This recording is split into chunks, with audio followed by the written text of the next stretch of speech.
বাংলাকাণ্ডে এবার পাল্টা দরবার আরাবুল ইসলামের। শোভন চট্টোপাধ্যায়ের বাড়িতে আরাবুলের ছেলে সহ অনুগামীরা। মন্ত্রীর সামনে বিবাদে জড়ালো দুপক্ষ। গোষ্ঠীদ্বন্দ্ব চলবে না, যে কোনো মূল্যে ভাঙড়ে শান্তি ফেরাতেই হবে কর্মীদের কড়া বার্তা শোভনের।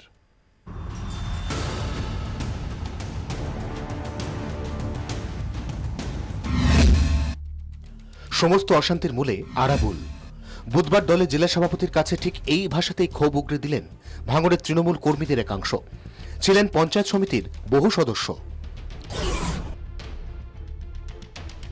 ২৪ ঘন্টার মধ্যে পাল্টা দরবার আরাবুল পন্থীদেরও। শোভন চট্টোপাধ্যায়ের কাছে সকাল সকাল দল বল নিয়ে হাজির আরাবুল পুত্র হাকিমুল।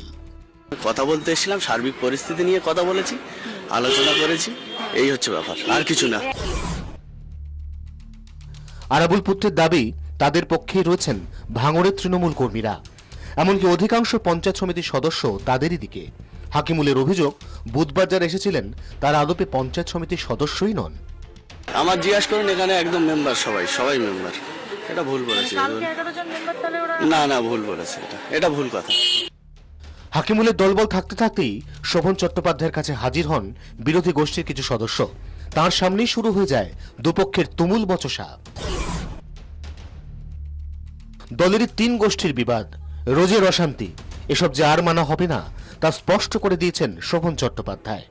আরাবুল পুত্রকে বকুনি দিয়ে তিনি স্পষ্ট জানান, যেভাবে হোক ভাঙড়ে শান্তি ফিরিয়ে আনতেই হবে।